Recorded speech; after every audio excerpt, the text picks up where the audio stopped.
Good morning, friends. Today we will start Standard 8, Chapter number 1, Rational Number. Introduction. Rational number क्या होते हैं?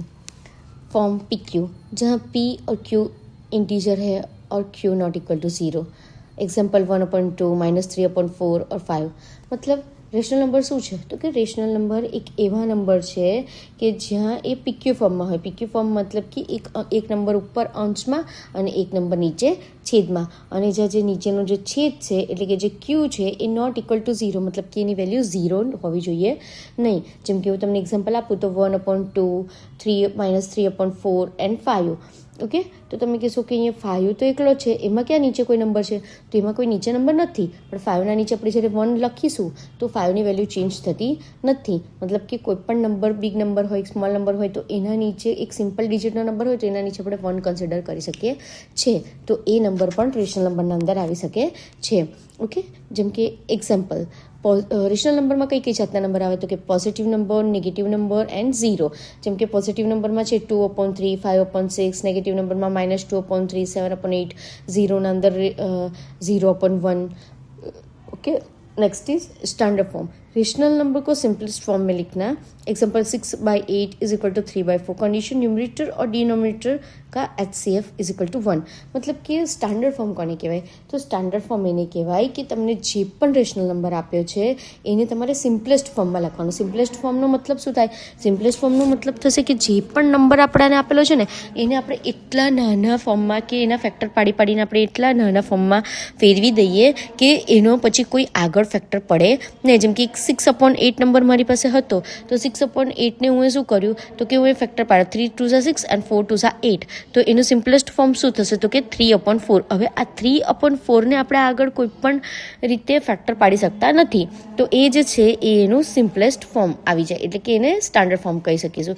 Condition શું થશે તો કે કન્ડિશન એક જ થશે કે ન્યુમરેટર અને ડિનોમિનેટરનો HCF જે છે એ 1 થવો જોઈએ, મતલબ કે આગળ કોઈ ફેક્ટર પડવા જોઈએ નહીં. Okay, next is equivalent rational number.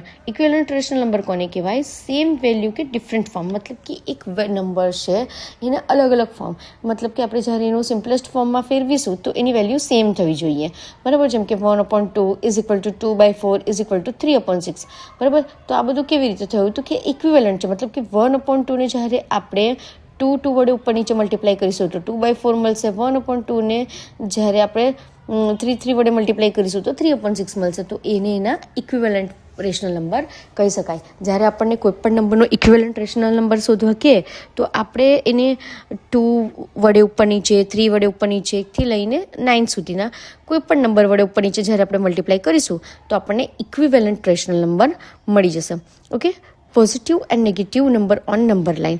तो नंबर लाइन पर रेशनल नंबर को रिप्रेजेंट करना कैसे होता है? तो राइट साइड पर पॉजिटिव नंबर, लेफ्ट साइड पर नेगेटिव नंबर. અહીંયા હું તમને બતાવ્યું છે એ પ્રમાણે દેખો, 0 વચ્ચે સેન્ટરમાં છે, 1 2 3 એ રાઇટ સાઇડ પર છે, એ બધા પોઝિટિવ નંબર કહેવાશે.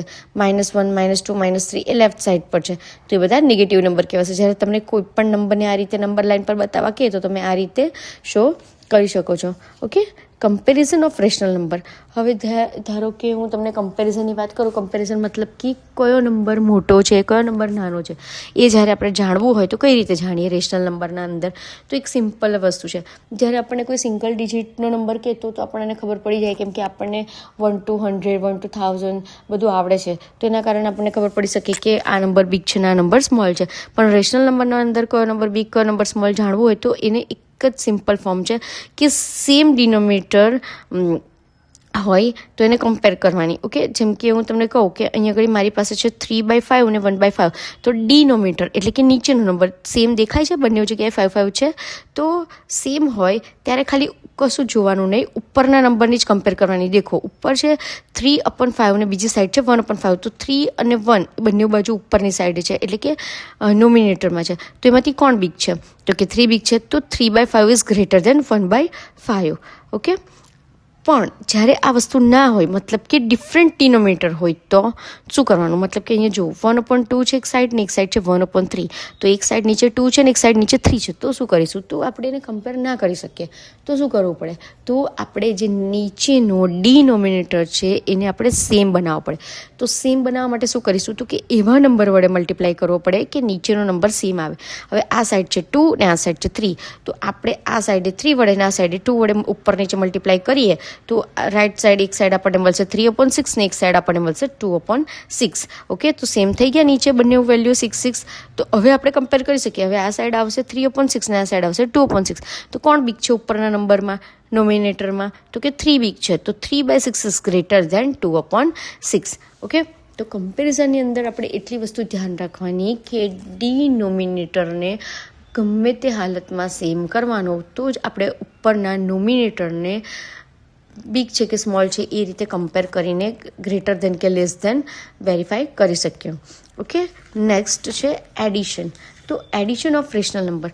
ચાલો, તો નોર્મલ પ્લસ તો આપણે બહુ કરી લીધા. ઓકે, તો આપણે હવે રેશનલ નંબરના અંદર જ્યારે પ્લસ કરવાનો આવે તો શું કરીશું?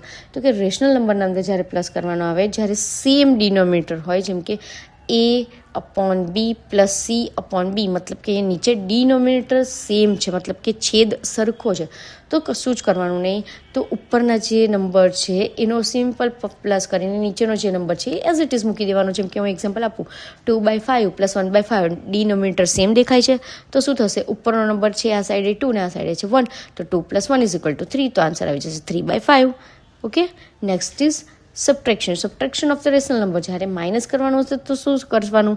તો કે A/B - C/B, આમાં પણ જ્યારે ડિનોમિનેટર સેમ હોય તો એમાં પણ ઉપરના નંબરનો જ માઇનસ કરવાનું. જેમ કે A - C/B, જેમ કે અહીંયા હું એક્ઝામ્પલ આપું, 4/7 - 2/7, નીચે જો ડિનોમિનેટર સેમ છે તો 4માંથી 2 જાય તો 2, આન્સર આવશે 2/7. પણ ક્યારે? જ્યારે અહીંયા ઘડી ડિનોમિનેટર સેમ હોય ત્યારે. પ્લસ માઇનસમાં બી એક વસ્તુ નોટિસ કરવાની છે કે ડિનોમિનેટર સેમ ના હોય તો તમે પ્લસ માઇનસ કરી શકતા નથી. તમારે પહેલાં ડિનોમિનેટર એટલે કે નીચેનો છેદ એને ગમે તે રીતે સેમ કરવો જ પડે, પછી જ તમે ગ્રેટર ધેન, લેસ ધેન કે પ્લસ કે માઇનસ કરી શકો છો. ઓકે, જ્યારે મલ્ટિપ્લિકેશનમાં અને ડિવિઝનમાં આ વસ્તુ હોતી નથી. એમાં સિમ્પલ રૂલ્સ કેવો છે જુઓ. A/B × C/D હોય તો A × C/B × D થઈ જશે. જેમ કે હું એક્ઝામ્પલ આપું તો જો 2/3 × 4/5 છે, તો કશું નહીં, ઉપરના મલ્ટીપ્લાય કરો, નીચેના મલ્ટીપ્લાય, 4 2 = 8 and 5 3 = 15, તો આન્સર આવી જશે 8/15. કશું જ કરવાનું નહીં, ઉપરના નંબર જોડે મલ્ટીપ્લાય, નીચેના નંબર જોડે મલ્ટીપ્લાય. એવી રીતે ડિવિઝનમાં દેખો, A/B / C/D = A/B × D/C. બરાબર, ડિવિઝન થતું હોતું નથી રેશનલ નંબરના અંદર, તો એને આપણે ઊંધું કરીને એનો જે છેદ છે એને આપણે ઊંધો કરીને મલ્ટીપ્લાય કરવું પડે. જેમ કે એક્ઝામ્પલ આપું, 3/4 / 2/5, તો શું કરવાનું? ડિવાઈડ નથી થતો એટલે 3/4 × 2/5 છે ને એનું ઊંધું કરી દેવાનું, મલ્ટીપ્લાય 5/2 આવશે. તો એનો આન્સર આવશે 5 3 = 15 ને 4 2 = 8. ઓકે, તમે ડાયરેક્ટ બી મલ્ટીપ્લાય ના કર્યા વગર તમે ડાયરેક્ટ બી કરી શકો છો કે 3નો 5 જોડે મલ્ટીપ્લાય એટલે 15 ને 4નો 2 વડે ઊંધું કરી દેવાનું મલ્ટિપ્લિકેશન કરતાં, ડિવિઝન કરતાં, મલ્ટિપ્લિકેશન કરતાં ડિવિઝનના અંદર. ઓકે, બાકી તમે એને જે 2/5 છે એ ડિવાઈડમાં છે એને તમે મલ્ટીપ્લાય 5/2 કરીને પણ લખી શકો છો, કેમ કે રેશનલ નંબરના અંદર ડિવિઝન ડાયરેક્ટલી થતું નથી. હવે આપણે જોઈશું એની પ્રોપર્ટીઝ કઈ છે. તો first closure property, commutative property, associative property, distributive property, આ બધી જ પ્રોપર્ટી રેશનલ નંબરની અંદર લાગુ પડે છે. Okay, next is activity time. So find 2/3 + 1/6. Next is 5/8 - 3/8. 2/5 × 3/4. 4/7 / 2/3. તો આ તમે સોલ્વ કરીને ગણી શકો છો. Okay, so thank you for watching this video.